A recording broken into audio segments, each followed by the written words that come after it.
바울은 자신이 하나님 나라인 교회의 일꾼된 감격과 함께 그 일꾼된 자로서 무엇을 위해 일꾼이 되었고 어떻게 하나님의 역사를 감당할 수 있는가를 증거하고 있는데, 이 편지를 시작할 때는 하나님의 뜻으로 말미암아 그리스도 예수의 사도 된 자라고 1장 1절에서 증거했는데, 다시 3장 1절에서는 그리스도의 예수의 일로 너희 이방인을 위하여 갇힌 자 된 나 바울은 이라고 복음을 위해서 죄수가 되었음을 증거합니다. 그러나 오늘 내용에서는 복음을 위하여 은혜의 선물을 따라 내가 일꾼이 되었노라 이렇게 고백을 합니다. 그러면서 이 일은 영적인 세계의 일꾼들조차도 교회로 말미암아 깨닫게 된 것인데, 영원부터 우리 주 예수 그리스도 안에서 예정하신 뜻대로 하신 것이라고 자긍심을 고백하고 있습니다. 이 은혜의 역사를 이름으로 이방인을 포함한 그의 은혜를 힘입는 모든 사람들이 다만 믿는다는 것만으로 담대함과 확신을 가지고 하나님께 나아감을 얻게 되었고, 이런 이유에서 여러 가지 환난을 당하더라도 낙심하지 말고 믿음으로 행함이 믿음의 사람들의 영광이 됨을 증거하고 있습니다.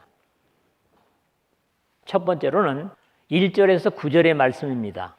바울 자신이 또 우리가 하나님의 일꾼된 이유, 그리고 그 일을 어떻게 감당할 것인가에 대한 교훈들을 주고 있습니다. 자신의 직책이나 역할에 대해 여러 방향으로 표현하고 있는 바울의 자세는 그것이 영광스러운 사도이든지 로마에 갇힌 죄수이든지 하나님의 일꾼으로 선택된 것이 절대적인 은혜이지만, 그것을 감당하는 데 있어서는 하나님께서 능력을 지속적으로 주지 않으시면 온전히 감당할 수 없다고 고백을 하고 있습니다.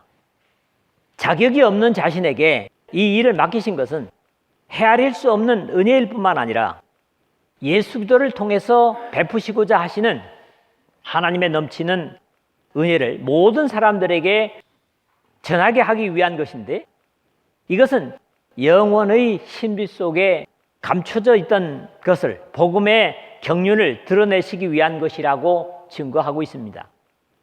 이 복음을 위하여 그의 능력이 역사하시는 대로 내게 주신 하나님의 은혜의 선물을 따라 내가 일꾼이 되었노라. 그런데 먼저는 자신이 하나님 나라의 일꾼이 된 이유와 그 일꾼이 어떻게 그 맡겨주신 일을 감당할 수 있는가를 증거합니다. 그것이 사도의 직책이든지 전도자의 역할이든지 성도라는 세상의 중보자로서의 직책일지라도 하나님께서 일을 맡기신 일꾼이라면 그 목적은 한 가지임을 먼저 고백하고 있습니다. 이 복음을 위하여 인류를 죄와 사망의 저주에서 구원할 수 있는 창세로부터 예정하시고 준비된 바로 그 하나님께서 마련하신 그 구원의 복음을 위하여 일꾼이 된 것이라고 증거하고 있습니다. 사람 스스로는 어떤 방법이나 대가로도 죄에서 자유가 불가능하기 때문에 하나님께서 친히 독생하신 자신의 아들을 이 역사 속에 흠 없는 제물로 보내셔서 온 인류의 죄를 짊어지게 하시고 세상에서 가장 비참한 십자가를 지게 하심으로 죄의 대가를 지불하여 공의를 만족시키셨습니다. 그러나 죽음과 장사 지냄으로 끝내지 않으시고 부활하셔서 믿는 사람들로 하여금 의롭다함을 얻게 하시고 하나님 우편에 다시 돌아가셨다가 자신의 희생을 힘입어 의롭게 되고 하늘의 백성으로 합당한 삶을 산 사람들을 죄와 상관없는 영광으로 영원으로 데려가시기 위해서 다시 이 땅에 오실 것입니다. 이 엄청난 인류의 영원한 운명을 바꿀 수 있는 하나님의 사랑의 역사가 복음인데, 이것이 보다 많은 사람에게 유효하도록 하는 역할이 바로 교회에 직분을 주신 이유입니다. 이를 위하여 나와 그리고 여러분을 왕같은 제사장들로 하나님께서 삼으신 겁니다. 이러한 하나님의 일꾼된 사람들에게 따르는 두 가지 조건도 여기에서 말씀하고 있습니다. 어느 누구도 자격이 없었음에도 하나님께서 은혜로 부르셔서 이 영광스러운 일을 맡겨주신 은혜가 그 첫째입니다. 바울뿐만 아니라 어느 누구도 본래부터 자격을 가진 사람은 없었기 때문에 일꾼이 되었으면 그것은 하나님의 은혜, 즉 선물입니다. 이것을 일컬어 바울 사도는 하나님의 은혜의 선물을 따라 라고 말하는 것이고, 둘째는 이 복음의 일을 수행하기 위해서는 세상의 어떤 것도 불가능하고 오직 필요한 것이 그의 능력이 역사하시는 대로 일할 수 있는 것입니다. 문제는 그럼에도 불구하고 이 하나님의 복음의 일을 한다고 하면서도 다수의 사람들이 이 하나님께서 주시는 역사를 따라가 아니라 세상적인 방법으로 이 일을 감당하려는 무모한 도전을 하고 있는 것을 이 말세의 역사 속에서 우리가 많이 보고 있다는 겁니다. 위대한 바울 사도조차도 자신이 복음을 증거하는 일을 감당하는 것은 오직 그의 능력이 역사하시는 대로라고 고백을 하고 있습니다. 거기에 대한 감격이 이어지는 다음 절이 모든 성도 중에 지극히 작은 자보다 더 작은 나에게 이 은혜를 주신 것은 측량할 수 없는 그리스도의 풍성함을 이방인에게 전하게 하시고 하는 8절입니다. 바울 자신이 교회의 핍박자요 반항자였기 때문에 아무래도 이런 표현을 하고 있다고 보여집니다. 이런 내용들은 그의 서신들에 자주 나타나지요. 그러나 문제를 지적하는 고린도 교회를 향하여서는 나는 사도 중에 가장 작은 자라, 부활장이라고 하는 15장 9절에서 말했던 바울이지만 여기에서는 더욱 자신을 낮추어서 모든 성도 중에 지극히 작은 자보다 더 작은 나에게 라는 표현을 사용하고 있습니다. 그리고 그 이유를 측량할 수 없는 그리스도의 풍성함을 이방인에게 전하게 하시고 8절 하반절에 증거합니다. 은혜는 자신이 받은 만큼 정확하게 이해할 수 있습니다. 예수 그리스도를 핍박하고 대항하던 자신을 바로 그 교회의 일꾼 삼아주신 것은 자신의 헤아림으로는 도저히 이해할 수 없는 은혜였기 때문에 측량할 수 없는 그리스도의 풍성함으로, 여기 풍성함은 그리스도를 통한 하나님의 사랑이요 용서의 은혜를 포함한 바울 자신만이 아는 감당할 수 없는 것들이었다는 고백입니다. 중요한 것은 이 감격이, 바울이 가진 이 감격이 오늘 나에게 있는가, 우리에게 있는가 하는 겁니다. 복음의 일은 자신이 그 복음에 감격한 것만큼 감당할 수 있다는 데서 우리 스스로 돌아볼 필요가 있습니다. 영원부터 만물을 창조하신 하나님 속에 감추어졌던 비밀의 경륜이 어떠한 것을 드러나게 하려 하심이라, 이제 9절에 그랬는데 우리는 바로 지난 시간에 이 비밀을 논한 바 있습니다.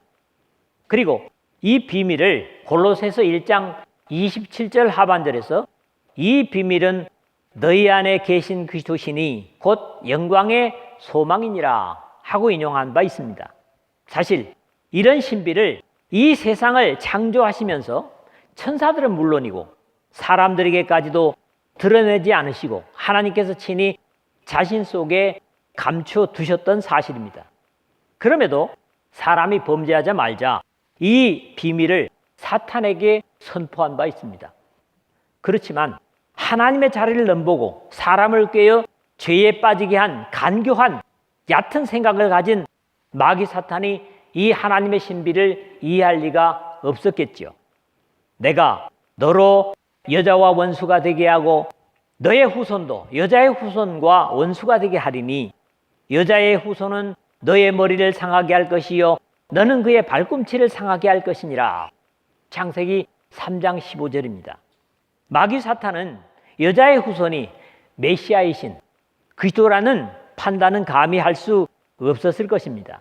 그러나 때가 참에 하나님의 이 비밀의 계획은 마침내 드러나고 죄에서 도저히 자유할 수 없을 것이라는 마귀 사탄의 생각을 넘어서는 구원의 신비는 예수들을 통해서 드러나고, 이것은 최종적으로 하나님의 아들이 나타나신 것은 마귀의 일을 멸하려 하심이라 하는 요한일서 3장 8절의 말씀에서 예수도의 희생을 통해서 또한 죽음을 통하여 죽음의 세력을 잡은 자 곧 마귀를 멸하시며 히브리서 2장 14절에 최종적인 하나님의 계획을 성취하신 것입니다. 이런 이유에서 예수도께서 십자가에 죽으시는 것이 겉으로는 하나님의 실패하신 것으로 보였겠지만 복음으로 영원한 하나님의 영광을 드러내신 겁니다. 이러한 하나님의 온 인류에게 베푸신 은혜의 비밀을, 은혜의 계획을 모든 사람에게 드러내는 것이 바울의 사명이자 오늘 우리 그리스도인들의 할 일이며, 당연히 이 복된 역할을 하는 사람들 역시 너희의 영광이라는 바울의 증거처럼 감당하는 자들의 영광인 것입니다. 두 번째로는 10절에서 11절입니다. 자, 이것이 영원부터 예정된 하나님의 의지, 뜻이었다는 겁니다. 하나님의 구원의 신비인 복음의 비밀 선포는 단순히 이 세상의 구원에 관한 보이는 교회에 그치지 않고 영적인 세계까지 하나님의 신령한 지혜를 알게 하는데 확장됩니다. 그리고 그것이 하나님의 아들 안에서 예정하셨던 하나님의 뜻이라고 밝히고 있습니다. 이는 이제 교회로 말미암아 하늘에서 있는 통치자들과 권세자들에게 하나님의 각종 지혜를 알게 하려 하심이니 10절에 그랬죠. 적어도 하나님의 일이라고 할 때 그것은 이 역사 속에 교회에 그치는 것이 아니라 앞에서도 영적인 반대 세력을 멸하는 것이라고 말한 바 있지만 하늘의 영계까지 관련됨을 증거하고 있습니다. 우리는 단순히 교회라고 하는 이 보이는 교회당 건물이나 사람들의 모임이나 수를 생각할 수 있습니다. 그러나 오늘 이 내용을 보면 예수 그리스도께서 머리 되시고 하나님께서 주인이신 이 보이는 교회의 심오한 역할과 위치를 비로소 이해할 수 있습니다.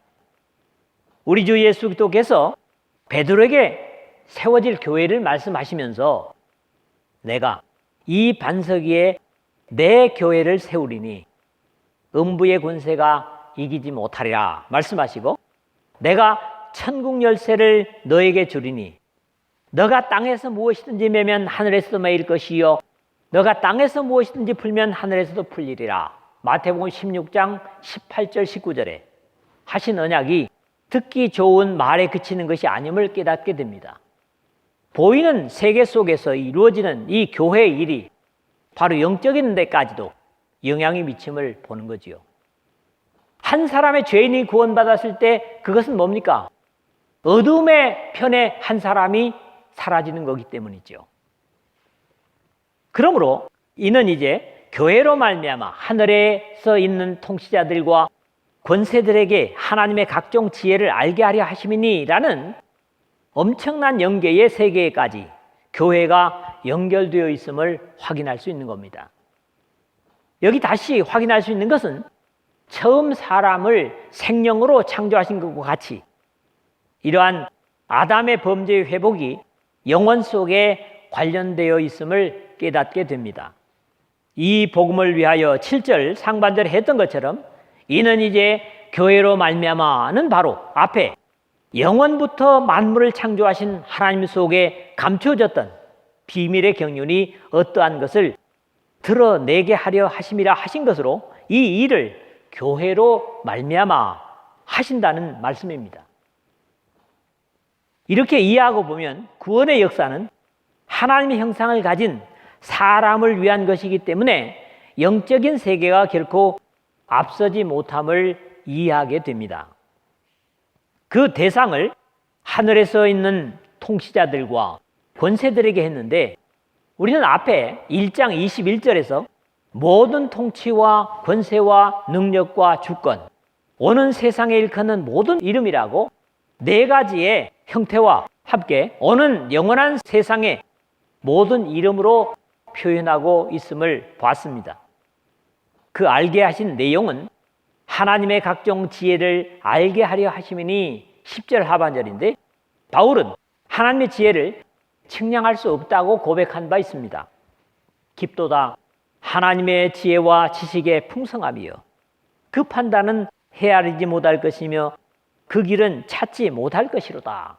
로마서 11장 33절에 바울이 고백한 바 있습니다. 그럼에도 여기서는 그 범위를 좀 더 확대해서 하나님의 각종 지혜라고 함으로써 하나님께서 죄를 해결하심으로 인류 구원을 이루신 복음의 신비는 어느 누구도 이해할 수 없는, 상상할 수도 없는 방법이셨고 이를 지켜봤던 마귀 사탄도 탄복할 수밖에 없었던 것이었습니다. 이 복음의 신비는 어떤 대상으로도 알아낼 수 없는 것인데 그의 택하신 백성들에게는 하나님께서 아낌없이 숨김없이 알려주셨다는 겁니다. 곧 영원부터 우리 주 그리스도 예수 안에서 예정하신 뜻대로 하신 것이라 12절인데 그 지혜는 다른 것이 아니라 비밀이신 예수 그리스도 안에 있었던 것이라고 증거합니다. 이 구원의 예정은 이미 창세 전에라고 그랬죠. 앞에 우리가 1장 4절이었습니다. 작정되었고 여러 선자들로 여러 부분과 여러 모양으로 예언되었다고 지난 시간에 3장 5절에서 봤다면 물론 히브리서 1장 1절에도 나타나는 말입니다만 때가 차서 마침내 이루셨습니다. 갈라디아서 4장 4절이죠. 그러므로 예수 그리스도를 통한 인류 구원은 절대로 즉흥적이거나 갑자기 행하신 것이 아니라 하나님의 마음 안에 창세전부터 작정하시고 예정되었을 뿐만 아니라 무르익은 때에 독생자를 보내셔서 완성하신 겁니다. 중요한 것은 이 모든 신비는 우리 주 그리스도 예수 안에서 예정하신 뜻대로 하신 것이라는 것이니 오늘도 이 일을 감당하는 사람들의 역할이 역시 영광스러운 것입니다. 세 번째 마지막으로는 12절에서 13절입니다. 우리에게 확신을 주게 하신 하나님의 은혜라면 또 하나님께도 영광을 돌려드릴 수 있어야 한다는 내용을 봅니다.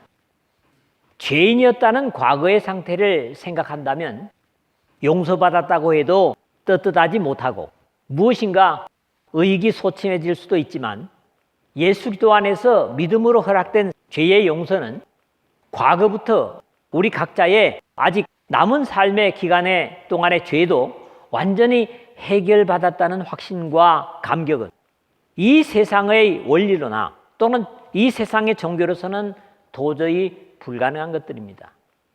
얼마나 공을 들여야 얼마나 바쳐야 내 죄가 용서될까?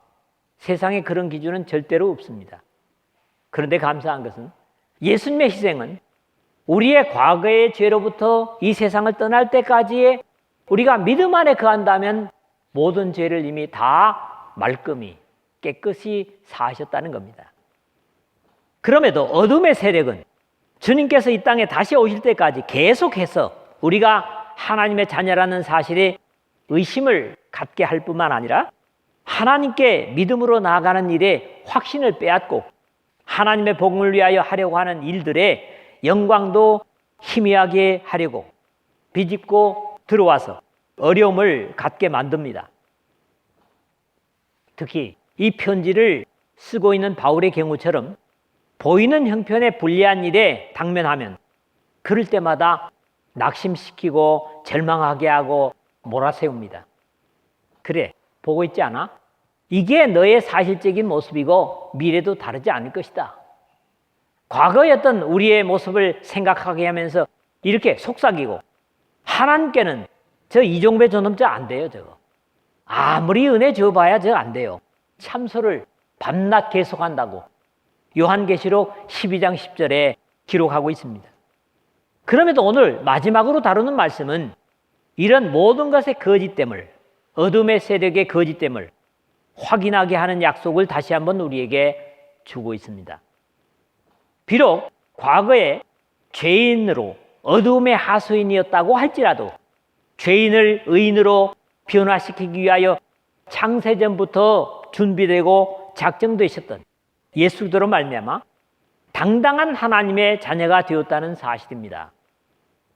그리고 이 은혜를 누리고 이 같은 복음을 위해서 일하는 사람이라면 이 우주의 영광이고 영원한 영광이신 하나님의 영광은 바로 이런 언약의 확신을 가지고 믿음으로 그것을 누리고 있는 하나님의 백성인 성도의 영광이라는 약속을 확인하십니다.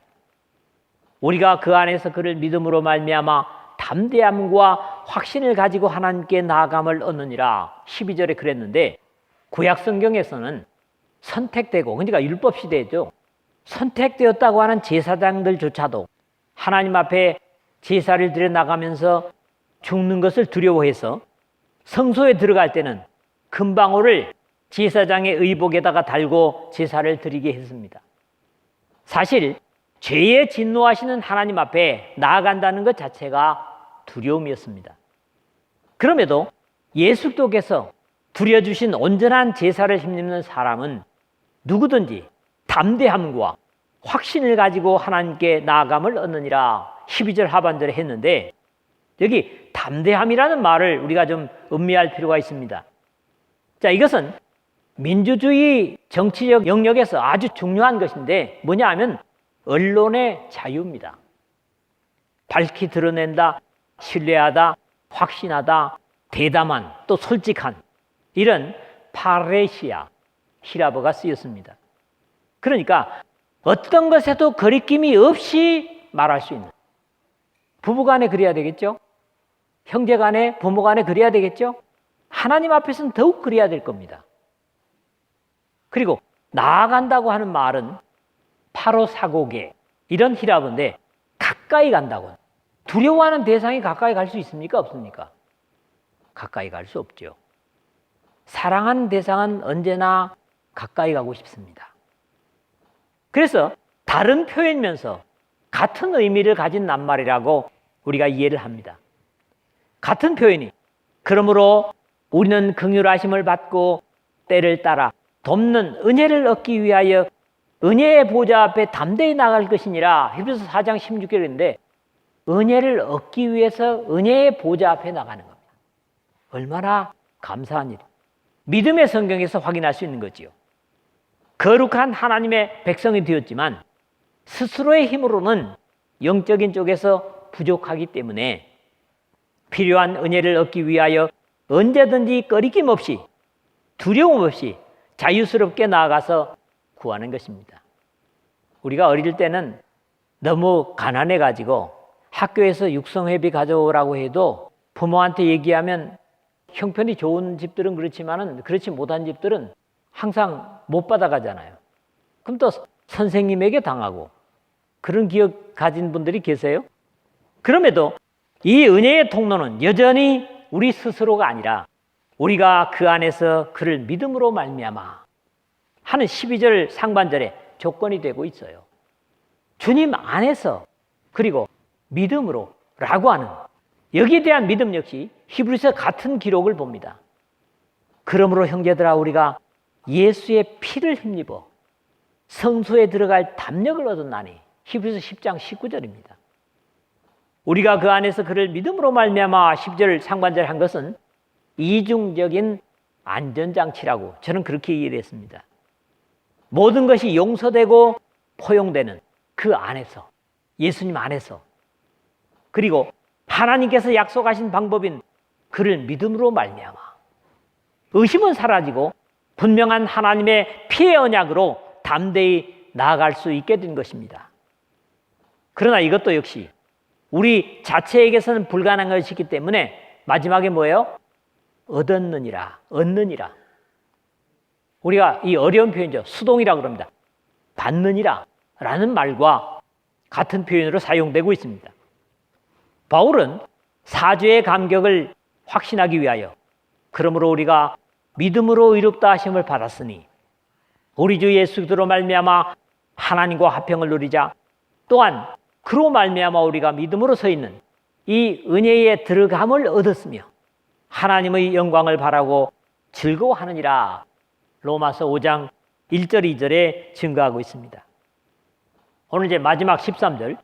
그러므로 너희에게 구하노니 너희를 위한 나의 여러 환난에 대하여 낙심하지 말라. 이는 너희의 영광이니라 했는데, 이런 이유에서 바울 자신이 당하는 어려움에도 낙심하지 말 것을 당부합니다.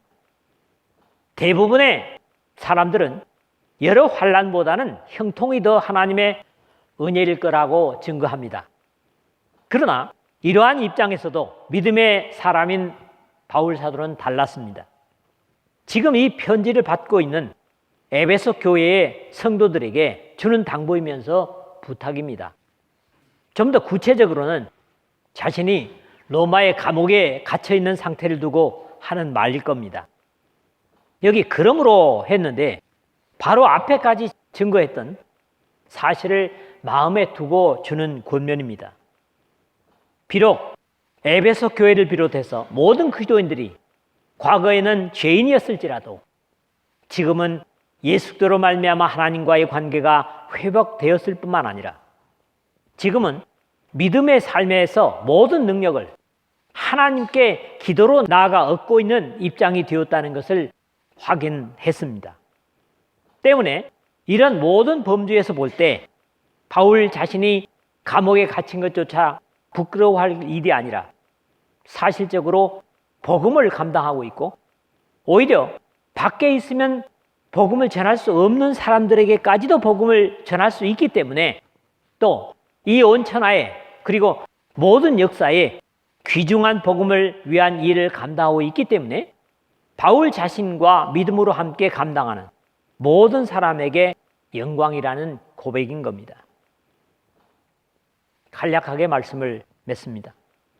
하나님께서 창세전부터 작정하시고 예정하신 온 인류를 구원할 수 있는 생명의 복음의 능력의 복음, 그것을 하나님의 성령과 함께 이루어가는 것으로 그것은 우리 자신이 이미 그 효과를 누리는 것도 영광이지만 이 세상 끝까지 더 많은 사람들에게 증거해서 더 많은 사람들이 이 영원한 혜택에 들어오게 하는 일은 어떤 세상의 영화나 부귀나 명예보다도 영광스러운 일입니다.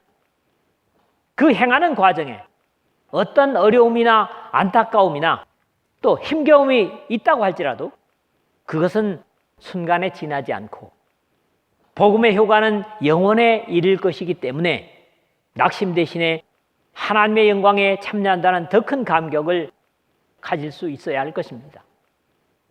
여러분들이 적게나마 복음을 위해서 함께 일하고 있다면 이런 바울과 같은 로마의 감옥 속에서 이 편지를 쓰고 있는 바울과 같은 확신과 감격을 가지고 영광을 기대할 수 있는 그런 삶이 되시기를 주님